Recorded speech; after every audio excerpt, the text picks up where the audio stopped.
Bom, meus irmãos, eu creio que o Senhor nos trouxe aqui com um propósito. E hoje, quando nós nos propusemos a falar do tema a fé e o trabalho, talvez muitas pessoas tenham pensado, não, eu estou lá no meu trabalho, não dá tempo de eu parar para estudar sobre a fé e o trabalho. Mas, por outro lado, eu acredito que aqueles que o Senhor trouxe aqui hoje, o Senhor mesmo tem algo para falar ao coração de vocês. E o que eu quero falar hoje aqui sobre fé e trabalho não é necessariamente fazer definições sobre a fé, definições sobre o trabalho e como essas duas coisas andam, não. Eu quero falar aqui como nós podemos, de forma prática e de forma natural, integrar a nossa fé e integrar ela no nosso trabalho, integrá-la no nosso dia a dia. E eu tenho tido a oportunidade de falar em diversos lugares sobre esse assunto, mas eu fiz questão de preparar um pouquinho diferente do que eu tenho falado para os irmãos aqui da igreja. Porque eu sei que aqui na igreja nós gostamos de estudar a palavra do Senhor e nós gostamos de entender como ela deve ser aplicada nas nossas vidas. Então, hoje, ao invés de uma pregação expositiva tradicional, nós vamos estudar vários textos da Bíblia, onde nós vamos conseguir entender o que Deus tem para nós no que diz respeito a integrar a nossa fé com o nosso trabalho e a usar isso como uma ferramenta de evangelismo. E eu queria começar definindo que o trabalho é importante para Deus. O trabalho é importante para Deus porque Deus criou o trabalho. Lá em Gênesis 2:2, está escrito assim: e havendo Deus terminado no dia 7º a sua obra que fizera, descansou nesse dia de toda a sua obra que tinha feito. Olha só, nós temos aqui uma definição já. No 7º dia da criação, Deus já tinha trabalhado 6 dias. E ele foi descansar do seu trabalho. Deus não só criou o trabalho, como ele foi o primeiro a trabalhar. Mas ele, antes do 7º dia, a gente pode ver em Gênesis 2:15, que Deus designou o trabalho ao homem. Então, Gênesis 2:15 diz: tomou, pois, o Senhor Deus ao homem e colocou-o no jardim do Éden para o cultivar e o guardar. Deus passou o trabalho para o homem. Isso foi antes da queda. Deus colocou o homem no jardim para que o homem cultivasse, para que o homem guardasse, para que o homem trabalhasse lá no jardim. Então, hoje, a gente percebe que Deus, ele criou o trabalho e ele designou o homem para trabalhar. Mas, depois da queda, e a gente vai ver no restante aqui dos textos que eu selecionei, nós vamos ver o quanto Deus também é importante para o trabalho. O trabalho é importante para Deus, mas Deus é importante para o trabalho. Vamos lá, Efésios 4:11. Deixa eu arrumar isso aqui, que eu levanto e ele cai. Peraí.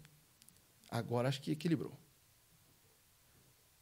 Isso, parou de descer. Tá. Então vamos lá, Efésios 4:11. Assim, ele designou alguns para apóstolos, outros para profetas e outros para evangelistas, e outros para pastores e mestres. Vejam que Deus, ele deu a cada pessoa um ministério específico. Deus, quando ele passou as atividades, e aí é algo que a gente, agora é o ponto crucial do nosso evangelicalismo moderno. Deus, ele designou diferentes tarefas e deu diferentes dons, deu diferentes habilidades para todas as pessoas. Nem todos nós temos as mesmas habilidades, nem todos nós temos os mesmos dons, mas nós temos na nossa cabeça uma falsa pirâmide da espiritualidade. Olha só. Pode passar para frente, Vanessa. Pode passar? Pode passar. Aí. Uma falsa pirâmide da espiritualidade. Nós temos essa sensação na nossa cabeça e Se vocês não tiverem, depois vocês me contem, tá? Assim, me contem só para eu ter uma noção. Até hoje ninguém teve coragem de vir falar. Mas nós temos essa sensação de que algumas atividades têm um valor espiritual maior. Os pastores, os presbíteros e os missionários são a minoria, mas eles são os mais espirituais de todos. Depois nós temos os obreiros, né, que são as outras pessoas que trabalham na igreja, como os diáconos, ou como aqueles que fazem um trabalho voluntário na igreja, ou em ONGs, pessoas que dedicam a sua vida de forma altruísta para fazer o bem a outras pessoas. Essas pessoas nós também damos um valor espiritual para elas, maior do que a maioria das pessoas. Vocês veem que a pirâmide vai abaixando, olha só. Depois nós temos os profissionais de saúde. O profissional de saúde é uma bênção, ele cura as pessoas, então, certamente, ele tem um valor espiritual maior. Os médicos, os enfermeiros, os neurocirurgiões. Neurocirurgiões, eles se consideram Deus. Não sei se vocês já tiveram a oportunidade de trabalhar com algum ou de conversar com algum. Poucos são os que não se consideram Deus, porque eles fazem cirurgia dentro da cabeça das pessoas e as pessoas sobrevivem. Então, ele acha que... Não é um pediatra que vê se está com dor na garganta. Ele é um neurocirurgião, ele é uma pessoa sensacional. E nós damos valor espiritual maior para ele do que para quem? Para todos os outros profissionais. Todos os outros crentes estão na base da pirâmide. A maioria das pessoas tem um menor valor espiritual e eles exercem as suas profissões regulares. Abaixo da pirâmide e fora da pirâmide, nós temos os empresários, porque os empresários eles não têm valor espiritual nenhum. Eles são do mal. Vocês vejam, como que nós consideramos os empresários? Os empresários são aquelas pessoas que exploram outras para obter lucro. Essa não é a definição de empresário? Ele contrata e paga mal, cobra caro e fica rico. Essa é a definição de empresário. Não tem valor espiritual nenhum. Mas não é isso que a Bíblia fala. Olha lá, 1 Coríntios 12, 4-7. Ora, os dons são diversos, mas o Espírito é o mesmo. E também há diversidade nos serviços, mas o Senhor é o mesmo. E há diversidade nas realizações, mas o mesmo Deus é quem opera tudo em todos. A manifestação do Espírito é concedida a cada um visando a um fim proveitoso. Então, se há diversidade no serviço, mas o Senhor é o mesmo, e há diversidade nas realizações, mas o mesmo Deus é quem opera tudo em todos. Se há essa diversidade, por que nós temos na nossa cabeça essa falsa pirâmide da espiritualidade? Porque nós temos a tendência de separar a nossa fé do nosso trabalho.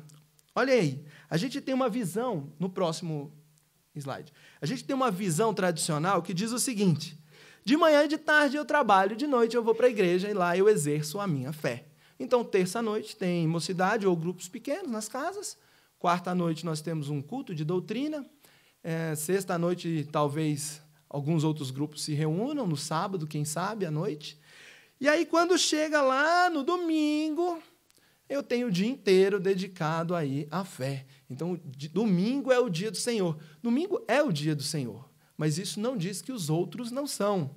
E nós temos essa percepção, isso é cultural no Ocidente, tá? Isso não é cultural no mundo inteiro. Mas a nossa cultura, Brasil, América Latina, América e Europa, esse pedaço do Ocidente, a Europa Ocidental e a América, nós separamos a fé do trabalho.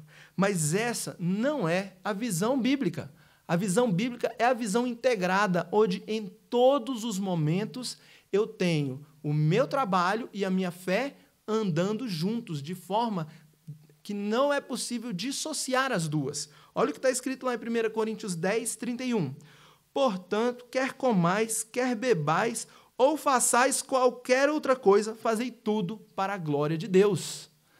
Tudo. Se você estiver comendo, bebendo ou fazendo qualquer coisa. Qualquer coisa pode ser trabalhando, qualquer coisa pode ser andando de metrô, qualquer coisa pode ser pescando, qualquer coisa pode ser construindo.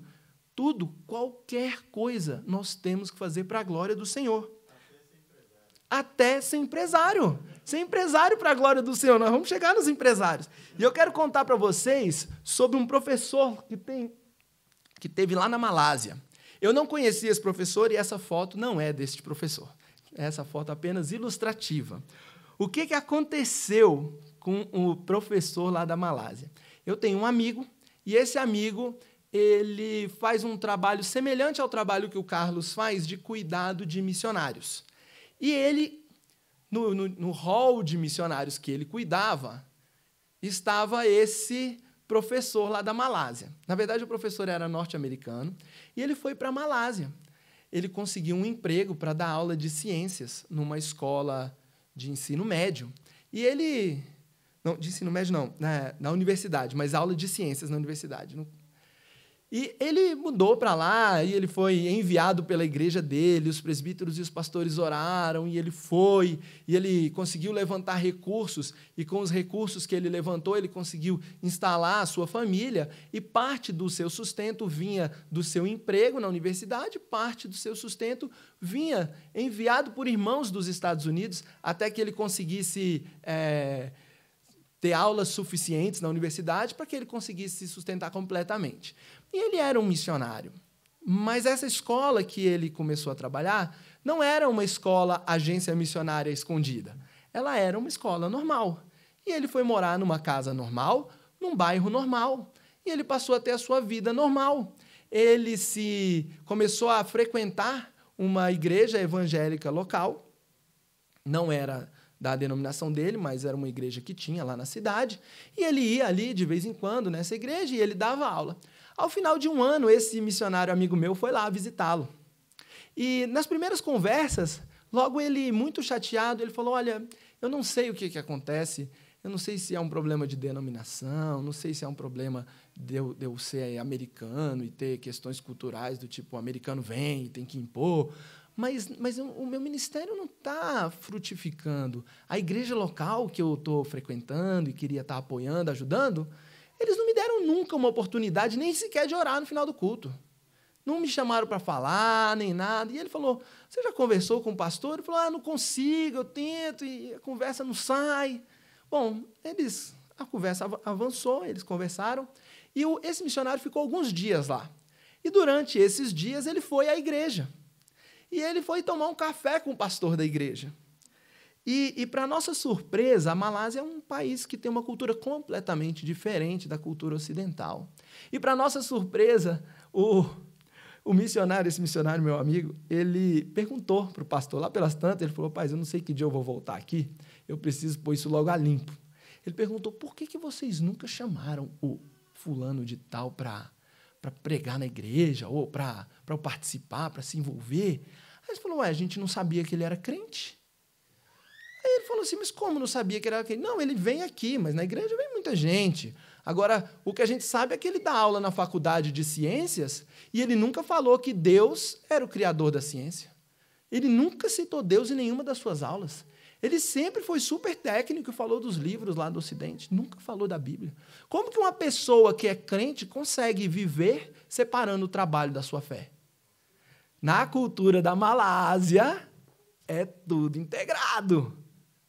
Então, foi preciso desse missionário voltar, conversar, e aí começar a ter uma mudança de postura daquele missionário despreparado no quesito transculturalidade Estados Unidos, Malásia, sabe? Faltou estudar um pouquinho mais como que era a questão lá. Mas, então, ele não soube integrar a sua fé e o seu trabalho, e ele não estava sendo frutífero. Sei depois que ele mudou sua postura e o ministério começou a florescer e ele se enganjou na igreja. Eu não tenho notícias muito atuais, mas que o ministério seguiu andando e as coisas se acertaram com ele passando a expor a sua fé. Isso sim aconteceu. E eu quero mostrar para vocês o modelo de Paulo, de como é um ministério integrado. Nós não vamos ler Atos 18 e alguns outros versículos para frente, nós vamos ler outros textos ainda, mas eu quero mostrar para vocês que vocês conhecem a história do apóstolo Paulo, né? Atos 18, de 1 a 4, conta rapidamente, vou contar para vocês, Só para a gente recapitular. Paulo saiu de Atenas e foi para Corinto. Lá em Corinto ele encontrou com Priscila e Áquila e ele passou a morar com Priscila e Áquila porque eles eram do mesmo ofício. Eles eram fazedores de tendas. E Paulo morava com eles, trabalhava com eles e aos sábados ele discorria na sinagoga.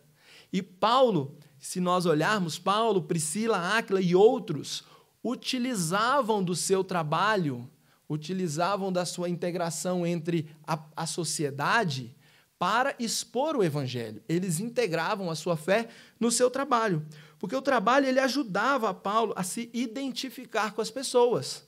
Paulo estava lá fazendo tenda. Gente, fazer tenda naquele tempo era tipo costurar lona, costurar couro, para fazer as barracas, né? Uma sociedade nômade, 2000 e tantos anos atrás, lá no deserto, todo mundo viajava, não tinha avião, não tinha trem, não tinha carro, não tinha bicicleta, eles viajavam em animais ou viajavam de barco, precisavam parar, às vezes, no meio da estrada, então todo mundo carregava a sua tenda, todo mundo carregava a sua barraca. Então, Paulo tinha um comércio e era fácil para ele, porque ele, com poucos materiais ele levava, ele chegava, comprava couro, fazia a tenda, vendia a tenda, então, para ele era uma profissão simples de exercer, enquanto ele fazia suas viagens missionárias. E toda vez que ele estava trabalhando, ele estava conversando. Toda vez que ele estava vendendo, ele estava conversando. Toda vez que ele chegava numa cidade e começava a ganhar novos clientes, ele estava conversando. Então, ele estava se identificando, entendendo as necessidades, os problemas, as dificuldades das pessoas. O trabalho, então, permitiu que Paulo se contextualizasse a sua mensagem. Ele sabia como as pessoas estavam vivendo o seu dia a dia. E o trabalho dava o quê? Dava uma credibilidade para a mensagem dele. Paulo não estava lá fazendo proselitismo. Paulo não tinha ido lá para tentar converter aquelas pessoas a um novo Deus ou a uma nova doutrina. Não, Paulo estava lá trabalhando. E ele estava se integrando com as pessoas e ele estava expondo para as pessoas aquilo que ele acreditava, aquilo que ele tinha ouvido do nosso Senhor. Então, o modelo de Paulo era integrar a sua fé com o seu trabalho, porque isso ajudava ele a ser um modelo, a ser uma referência do que é ser cristão. Imagina que hoje, no Brasil, nós temos um padrão do que é ser cristão. Por quê? Porque o nosso país é um país cristianizado, de certa forma. Mas, muito interessante, eu escutei uma vez um colega falando, ele era missionário lá em Taiwan, e ele comentou sobre a Bíblia, e as pessoas falaram, o que é a Bíblia? Aí ele explicou que era um livro muito importante, que tinha no Ocidente e tal, que falava de coisas bacanas. E essas pessoas começaram a se interessar. Quando ele falou, esse é o livro mais publicado em toda a história, as pessoas, uau! Então, quando ele começou a falar do evangelho e as pessoas começaram a se converter do hinduísmo, lá em Taiwan não era hinduísmo, em Taiwan é taoísmo, budismo, enfim. A hora que eles estavam lá se convertendo, eles não sabiam viver como cristãos. Sabe o que eles tinham que fazer? Ficar na cola do missionário, andar o dia inteiro do lado dele. Eles não sabiam como que um cristão pegava um ônibus. Porque para a gente parece normal você entrar pela frente, pagar e sentar, né? Mas se jogo limpo não tem nada a ver para você, isso não, sabe? Eu aceitei Jesus, mas eu não sei como me comportar. Quantas esposas eu posso ter? Dependendo do contexto. Eu já tenho 6, agora eu aceitei Jesus. E aí? Para mim, beleza ter as 6, eu consigo sustentar elas. Olha só, a pessoa, quando começa a ouvir o evangelho, ela está descontextualizada do que é ser cristão. E Paulo usava a sua integração da fé com o seu trabalho para se misturar com as pessoas e não só evangelizar, mas discipular, mas ensinar e a mostrar o que era ser cristão. Da mesma forma que Paulo fazia isso, esse ministério integrado, nós hoje podemos integrar o nosso ministério. Nós, no nosso trabalho, nós podemos usar o nosso trabalho para nos identificarmos com as pessoas. Porque eu não sei se vocês já perceberam, mas isso é mais fácil de perceber na faculdade do que no trabalho. Vocês sabiam que todo mundo que estuda o mesmo curso que você na faculdade tem os mesmos interesses que você? Estudou o mesmo tanto que você? Ele vive os mesmos dilemas que você lá na faculdade? As pessoas que trabalham com você no seu trabalho, elas têm A mesma classe social que você, ela recebe o mesmo salário que você, ela tem as mesmas férias que você tem, ela enfrenta os mesmos problemas que você enfrenta, ela enfrenta os mesmos desafios que você enfrenta. Então, as pessoas que você se conecta no seu trabalho, na sua faculdade, essas pessoas são pessoas semelhantes a vocês. Vocês já têm a identificação com elas, vocês já estão contextualizadas. Não estou dizendo que falta especificamente para cada um de vocês, mas, de uma forma geral, falta para a nossa sociedade cristã atual essa integração entre a fé e o trabalho, e essa integração de propósito e com propósito. De propósito, ou seja, eu vou ser um cristão no meu trabalho porque eu sei que isso é o que o Senhor me mandou fazer, ser cristão em todos os lugares. E com propósito, porque nós devemos ser cristãos lá para fazer diferença lá na vida daquelas pessoas. Não é apenas, e eu falo isso com cuidado, não é apenas convidar as pessoas para ir à igreja ouvir o top da pirâmide da espiritualidade, que é o pastor falar. É claro que você pode convidá-los. É claro que é uma bênção ouvir os pastores falarem. Os pastores da nossa igreja, então, nem se fala. Quem estiver ouvindo pela internet, depois vem aqui na igreja para ouvir pessoalmente, que é sensacional. Agora, as pessoas que vivem ao nosso lado têm o mesmo tipo de vida que nós temos, com a exceção de que eles não têm a Cristo. Por que nós não podemos demonstrar Cristo para eles? E quando nós aplicamos isso como estratégia missionária, aí, pum, explode a cabeça. Olha só. Tem 4 modelos de ministério integrado que, hoje em dia, milhares e milhares de cristãos estão vivendo. Esses cristãos estão vivendo, o primeiro modelo, que é o grupo grande, é o missionário fazedor de tendas, aquele que, a exemplo do apóstolo Paulo, usa o seu trabalho para se integrar com a sociedade e expor o evangelho. Então, os cristãos que estão no mercado de trabalho vivendo a grande comissão hoje são chamados de fazedores de tendas. Eu sou um fazedor de tendas. Aprendi sobre isso tem uns 3 anos e meio, e isso mudou a minha vida. Já contei algumas histórias dessas em outras oportunidades. Mas aqueles que são empresários, e aí já esquecendo a falsa pirâmide da espiritualidade e o tanto que ser empresário é tenebroso, aqueles que criam negócios com a intencionalidade de viver a grande comissão, esses estão fazendo negócios para o reino. Eles são fazedores de tendas, mas abriram negócios para o reino. Eu também sou negócios para o reino. Eu abri uma empresa, estou abrindo, na verdade, 2 empresas, com o principal objetivo, essas 2 empresas, de poder ser testemunho do Senhor, tanto para os meus empregados, quanto para os meus clientes. E os principais desafios têm sido para os primeiros fornecedores. Conseguir um CNPJ sem pagar propina. Então, você aproveita e dá expõe a sua fé para o contador. Porque o contador não consegue o CNPJ e ele fala, e aí? E eu falo, e aí nada. E aí você vai lá todo dia, mas não fala nada. Porque, não comigo, eu não vou. Eu não vou fazer diferente. Ah, mas tem 50 dias, dá para tirar em 3. Nós vamos tirar em 3 em oração ou em 2 meses em oração. Nós não vamos tirar em 3 pagando nada. Então, aí você já começa, antes de abrir, tendo oportunidade de dar um bom testemunho. Depois que você abre, você vai dar o testemunho para os seus funcionários, você vai dar o testemunho para os seus clientes. Isso são empresários que têm negócios do reino. Agora, quando esses empresários que têm negócios do reino querem abrir negócios nos locais onde existem povos não alcançados, nós chamamos isso de negócios como missão, business as mission. Esse é o termo clássico que foi cunhado lá na década de 90, na época do Congresso de Lausanne, primeiro e tudo mais. Então, o negócio como missão, ele é um termo que delimita os empresários que são fazedores de tenda, querem fazer um negócio para o reino, mas estão fazendo isso lá em locais não alcançados, ok? Agora, se eles são ainda mais kamikazes do Senhor, eles vão fazer isso dentro da janela 1040. Então, a gente chama isso de Business for Transformation. É esse aqui. Business for Transformation. Então, Business for Transformation são aqueles fazedores de tendas que abriram um negócio para o reino em povos não alcançados da janela 1040. Tem pouquinhos que têm coragem de fazer isso. A gente conhece alguns. Na nossa igreja tem alguns missionários se preparando para isso, mas é tenso. É tenso porque é um local difícil. Mas é um local difícil para expor o evangelho, não é um local difícil para abrir negócios. Entendeu?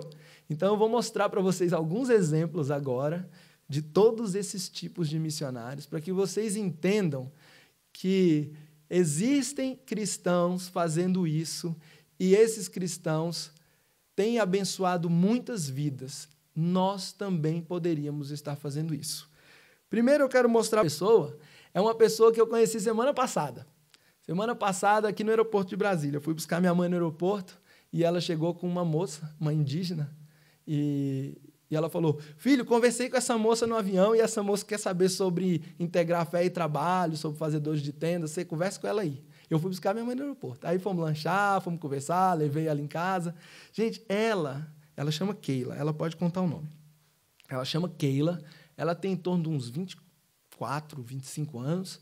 Ela se formou em Direito, tirou a sua OAB, e hoje ela estuda na UNB, mestrado em Direito Constitucional, e ela está super feliz porque abriu o concurso na FUNAI. Ela falou: como eu posso abençoar o meu povo trabalhando para o governo na FUNAI? Por que a FUNAI dá tanto trabalho? A FUNAI dá tanto trabalho porque lá é cheio de pessoas que não conhecem o Evangelho.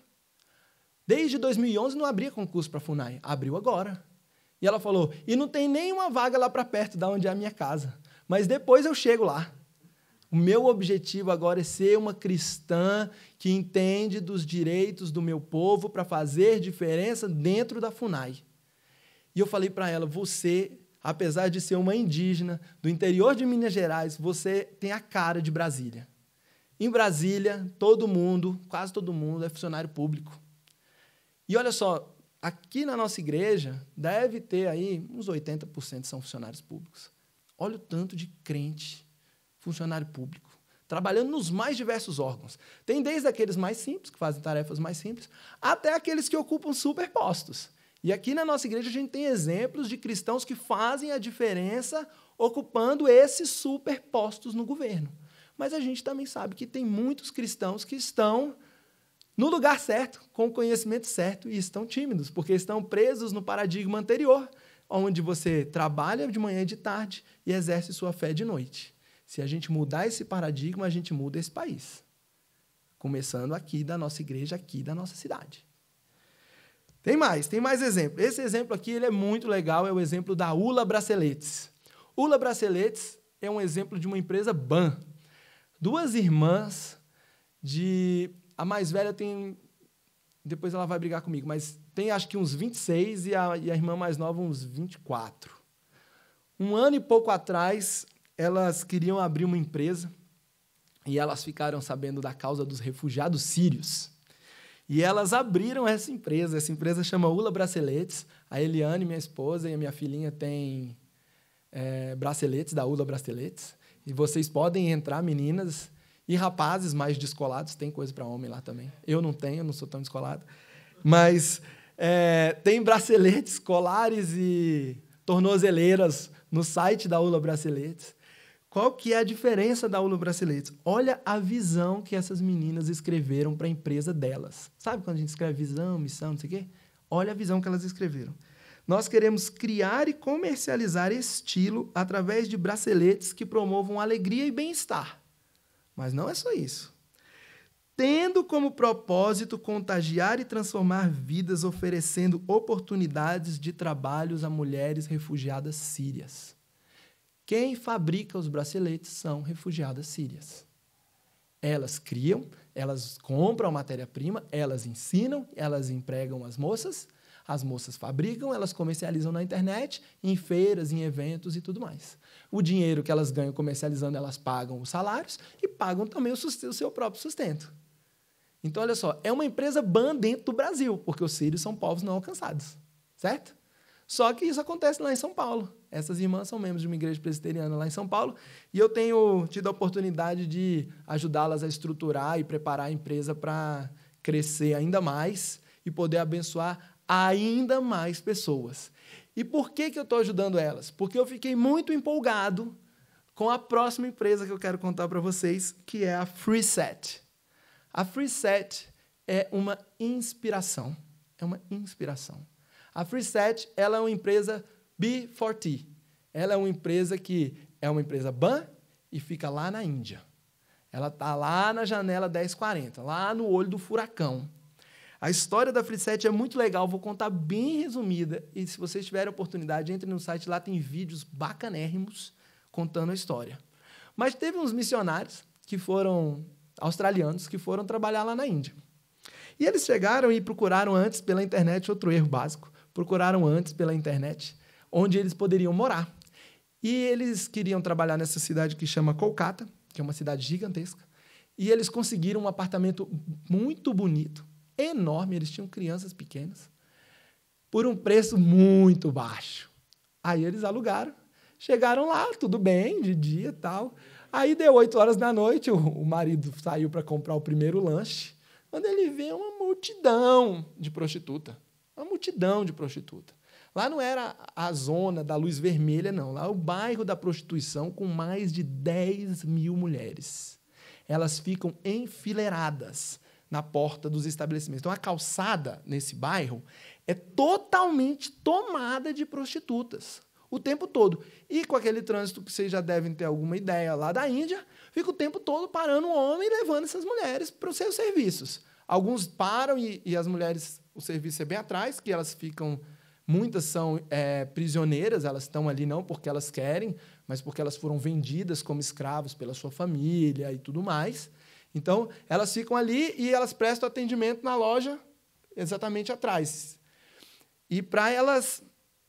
Quando ele viu a situação, ele falou, é aqui, Senhor, que o Senhor me colocou para criar minhas crianças? E eles oraram e tentaram mudar de lá, mas o Senhor falou, não, é aqui mesmo, e eu quero que você faça a diferença. E eles montaram uma estratégia que acabou se tornando a FreeSet, que é o quê? Eles começaram a fazer bolsas, tipo essas eco bags que tem no supermercado, e eles começaram a costurar essas bolsas, e com o dinheirinho que eles tinham, eles contrataram as primeiras 2, 3 mulheres, foram lá, tiraram algumas da prostituição, e começaram a ensinar para elas como que costurava, começaram a fazer bolsa e mandar para vender lá na Austrália, na igreja deles, e o dinheiro vinha, ele pagava o salário, e o negócio começou a funcionar. E essa empresa hoje já tem 200 mulheres, eles têm um prédio inteiro, com vários andares de costureiras trabalhando, eles ensinam elas a ler, eles ensinam elas a escrever, tudo em o idioma deles lá, que é hindu, e eles... falam de Jesus para elas durante o processo, no dia a dia, porque eles trabalham lá também, entendeu? As primeiras que se converteram hoje em dia, elas é que falam. Eles têm todo dia o almoço, é um grupo de estudo bíblico. Ninguém é obrigado a ir, todas querem ir, querem ir, querem ir. E eles vendem hoje para diversos países, vários da Europa, Estados Unidos, Austrália. Eles têm uma linha completa de produtos para homens, para mulheres, de bolsas, de mochilas. E eles conseguiram captar um investimento e eles compraram e agora estão reformando o prédio do lado para eles dobrarem a capacidade. E é muito interessante que eles, se você entrar lá, tem vaga de emprego. Eu entrei lá anteontem, quando eu fui pegar essas fotinhas que estão aí. E a vaga de emprego é assim... Se você é indiano e mora na Índia, nós temos esses empregos e pagamos esses salários. Se você não é indiano e não mora na Índia, mas quer vir trabalhar com a gente aceita, mas você tem que fazer trabalho voluntário. E aí eu falei, não, isso não está certo. Como é que uns vão contratado, outros não? E eu fui conversar. Fui conversar com uma menina, que é lá de Curitiba, que ela já esteve lá por 3 meses, e agora, em julho, ela vai mudar para lá. E ela vai trabalhar lá na FreeSet. E essa menina fez o treinamento com a gente aqui em Brasília no ano passado, eu encontrei com ela em Maringá esse ano, acabei encontrando com ela várias vezes aí no último ano, ela me explicou o seguinte, ela falou, olha, Gustavo, eles aceitam pessoas de fora que querem ir trabalhar, só que é o seguinte, se eles tiverem mais R$200 no orçamento, eles tiram mais uma menina da prostituição e contratam ela. Então, todo o orçamento, ela é uma empresa que dá lucro? Não. É uma empresa que dá prejuízo? Não. Ela vai no zero. Porque se for dar lucro esse mês, pega o dinheiro e contrata mais uma. Porque o negócio deles é tirar a menina. E tem 10 mil. Eles têm só 200 e poucas agora, deve estar, né? 200 e pouquinhas. Então, olha só, eles são fazedores de tendas? São, porque eles usam a sua profissão para expor o evangelho. De forma natural, porque é isso que eles acreditam. Eles criaram um negócio para o reino? Porque eles têm uma empresa que abençoa vidas. Agora, eles criaram um negócio ban? Criaram um negócio ban. Por que eles criaram um negócio ban? Porque eles estão lá no meio de povos não alcançados, são hindus. Agora, é business for transformation? Porque eles estão transformando vidas lá na janela 1040. Então, essa empresa, para mim, ela é inspiradora. E o que eu falei para as meninas lá da ULA é o seguinte, vocês têm essa visão inspiradora. Vocês podem fazer uma free set em São Paulo, abençoando a janela 1040, fazendo o ban com as refugiadas sírias. Elas já tiveram a oportunidade de contratar uma pessoa de Honduras também, depois a pessoa saiu. Enfim, tem muitas oportunidades. Eu não sei se vocês sabem, mas aqui em Brasília tem uma comunidade enorme de chineses. Aqui em Brasília tem uma comunidade enorme de haitianos. E aqui em Brasília tem refugiados sírios. Não é enorme ainda, porque no Brasil não é enorme. No Brasil deve ter aí uns 10 mil, talvez um pouco mais, de refugiados sírios até agora. Mas existem outros refugiados e existem outras pessoas que estão no Brasil por ajuda humanitária, como é o caso dos haitianos, que não é refúgio, mas eles estão aqui porque lá no país deles não tem condição. E eu quero caminhar aqui com vocês para o fim com 6 dicas práticas que eu li num documento que foi escrito pelo John Piper. São dicas práticas que nós podemos começar a aplicar amanhã, porque hoje é terça, amanhã é quarta. Quem for para o trabalho, quem for para a faculdade, pode aplicar isso amanhã. Primeira coisa, leve Jesus para o seu local de trabalho. Curta a presença de Jesus. Enjoy Jesus. Né? O John Piper deve ter falado enjoy Jesus. Leve Jesus para o seu local de trabalho. Não deixe Jesus aqui na igreja. Não deixe Jesus no seu grupo pequeno. Não deixe Jesus na sua casa. Leve ele para o seu local de trabalho. Seja criativo e trabalhador. Nós fomos criados à imagem de Deus. Deus nos criou, Deus criou esse mundo cheio de variedade. Nós temos criatividade. Nós podemos fazer diferença. Então, sejam criativos, trabalhem muito, seja trabalhador. Qual é a diferença? Se você quiser conseguir um emprego no... Qual que era o país? Agora eu fiquei na dúvida. Não sei se é na China. É na China, eu estou na dúvida se é na China ou se é só em Taiwan, isso que eu vou falar. Mas as pessoas preferem contratar cristãos, porque eles chegam na hora, porque eles trabalham muito, porque eles não conversam fiado, porque eles são focados em dar resultados. Olha que imagem bonita que os cristãos têm lá, hein? Chegam na hora, é uma vergonha para mim mesmo, né? Assim, não sei vocês. Mas, gente, nós podemos fazer diferença, chamar a atenção por fazermos o trabalho bem feito, por sermos criativos e por trabalharmos duro. Isso vai fazer diferença de tal ponto a tal ponto que alguém vai um dia te perguntar, por que você faz isso? Por que você não é folgado? Por que você trabalha duro? Por que você tem 3 empregos? Por que você... Você fala assim, porque Deus me fez com vários dons e talentos, eu estou exercendo eles. E você abre as portas para o evangelho, de forma natural, quando as pessoas te perguntam. Ilustre o evangelho com a maneira que você trabalha, que é isso que eu estava explicando. Você tem que ilustrar. Se você está abrindo uma empresa, não pague propina. Se você está lá no seu trabalho, não leve o grampeador para casa. Entendeu? Mudei de setor, vou levar as coisas da minha mesa para a minha casa. Olha, eu já vi, eu trabalho numa empresa privada. Eu já vi gente brigar para levar o grampeador quando é demitido. Assim, depois eu descobri, um grampeador custa em torno de uns R$15. Deve ser alguma coisa de valor para aquela pessoa. Mas olha só, ela tem a sensação de que o que ela usa na empresa é dela. Entendeu? Nós precisamos fazer diferente. Quando a gente faz diferente, a gente cria oportunidades de pregar o evangelho. Outra coisa, ganhe o suficiente para se sustentar. Procure empregos que deem para sustentar você e sua família. É justo, é legítimo. Paulo falou sobre isso. É legítimo. Agora, não trabalhe pelo dinheiro.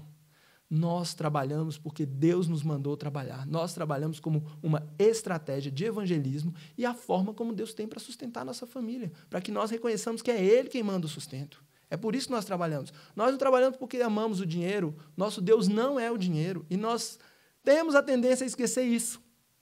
Nós queremos o concurso que paga mais, nós queremos a função que paga mais. Eu conheço pessoas que já abriram mão de funções, abriram mão de trabalhos, porque se elas fossem para aqueles postos, elas iam ter que ficar muito tempo no trabalho e não iam dar o devido atenção em casa. Ou, naquele posto, ela poderia... trabalharia com poucas pessoas, em vez de trabalhar com muitas. E eu aprendi que mesmo o introvertido, ele tem que trabalhar com muitas pessoas, para você ter muitas oportunidades de pregar o evangelho, muitas oportunidades de testemunhar. Você não pode trabalhar na salinha lá no fundo, quieto. Você tem que almoçar com as pessoas. Você não pode ficar comendo lá a sua marmitinha tranquilo. Tudo bem se você leva a marmita, mas vai comer lá na mesa da sala de reunião com todo mundo. Entendeu? Se relacione com as pessoas. Aquelas pessoas precisam do evangelho e elas vão ver o evangelho em você. Você pode fazer isso aqui em Brasília, você pode fazer isso em qualquer lugar do mundo. Isso é ser missionário. Abençoe os outros com o seu dinheiro. Isso quer dizer que é para você dar tudo e deixar faltar na sua casa? Não. Mas é também para você não ser mesquinho. Abençoe a vida de outras pessoas, ajude elas, não espere em troca. Deus é que te deu o dinheiro. Deus é que te dá o sustento. Então, abençoe as outras pessoas. Por último, use os seus relacionamentos para testemunhar o evangelho, que é o que eu tenho falado. Nós estamos neste mundo com um propósito e devemos agir de propósito. Deus nos colocou para integrarmos a nossa fé com a nossa vida. Nosso trabalho é um aspecto da nossa vida. E eu trouxe o meu último slide, eu trouxe a versão da NVI, não é a versão Almeida. Então, depois, pastor, se for preciso, você puxa a orelha. Mas, porque a versão da NVI, é o mesmo texto. Lendo lá na área, você vai entender o mesmo texto. Toda a criação geme aguardando a manifestação dos filhos de Deus. Romanos 8,19. Gente, a criação é a natureza. É a natureza. Mas a criação também são os animais. Também são as outras pessoas. Toda a criação geme aguardando a sua manifestação. A minha manifestação. E se a nossa vocação profissional, o nosso trabalho, o nosso dom, a nossa habilidade, se isso vem de Deus, onde é que eu vou servir a Deus? Tem o mundo inteiro para eu servir. Brasília é o lugar mais óbvio, porque é aqui que nós estamos hoje. Mas Deus pode nos mandar para outros lugares. E eu quero terminar com essa frase, com essa pergunta. Eu quero que vocês reflitam sobre isso. Amanhã, vivam o evangelho de propósito no trabalho, vivam o evangelho de propósito na universidade, vivam o evangelho de propósito quando forem ao mercado, quando forem à padaria. Façam isso de propósito, mas comecem a pensar, Deus me deu dons e talentos e Ele deu para mim diferente dos outros. Onde eu vou usar os meus para o crescimento do reino? Vamos orar? Senhor, te damos graças por esta noite, te damos graças porque o Senhor é bom e as suas misericórdias duram para sempre. Te agradecemos porque o Senhor nos criou a sua imagem e semelhança, porque o Senhor nos deu vida e nos tem dado vida em abundância. Obrigado, Senhor. Obrigado porque o Senhor é bom. Queremos, ó Pai, hoje te pedir ânimo, Senhor. Queremos te pedir disposição. Queremos que o Senhor provoque, inflame os nossos corações para fazermos diferença aonde o Senhor nos colocou. Nós não nascemos em Brasília, nós não vivemos em Brasília porque quisemos. Foi o Senhor que nos plantou aqui. Senhor, que nós possamos entender essa cidade como o nosso campo missionário, que nós possamos integrar o nosso dia aquilo que cremos, que possamos expor o evangelho de forma natural em todos os nossos relacionamentos. Tem misericórdia, Senhor, de nós. Somos falhos, queremos e às vezes não damos conta, Senhor. Tem misericórdia de nós, nos ajude, nos faça dormir pensando sobre isso, nos ajude amanhã de manhã, quando acordarmos, pensarmos e nos acordarmos dispostos a falar do Seu evangelho, a viver o Seu evangelho de forma natural, da forma como o Senhor se apresentou a nós, por meio dos nossos amigos, dos nossos familiares. Te agradeço, Senhor, porque aqui, neste local, nós há tantos anos podemos te adorar e ouvir a Tua palavra. Te agradeço pelos pastores dessa igreja, pelos presbíteros, pelos diáconos, porque o Senhor tem nos enchido da Tua palavra aqui neste lugar. Ajuda-nos a encher a vida de outras pessoas com a Tua palavra, Senhor, com essa palavra que temos recebido aqui, Senhor. Tem misericórdia de nós. Abençoa os jovens dessa igreja, que eles se sintam motivados a fazer diferença aqui em Brasília, mas também fazer diferença no Brasil e no mundo, Senhor. Tem tantas oportunidades que o Senhor tem aberto, tantas oportunidades. O Senhor deu tantos dons e talentos diferentes, Senhor. Desperta os jovens da nossa igreja, desperta os jovens da nossa cidade, os jovens do nosso país, para fazer diferença na vida da nossa população, na vida do povo do nosso país, Senhor, e que também possamos olhar para aqueles que vivem em lugares onde não é tão fácil encontrar quem conhece o Evangelho. Que nós possamos olhar para esses lugares, orar por esses lugares e, se for da Tua vontade, que nós possamos ir, Senhor, ir com alegria e falar do Teu Evangelho a toda criatura. Sê conosco, Senhor, no nome de Jesus. Amém.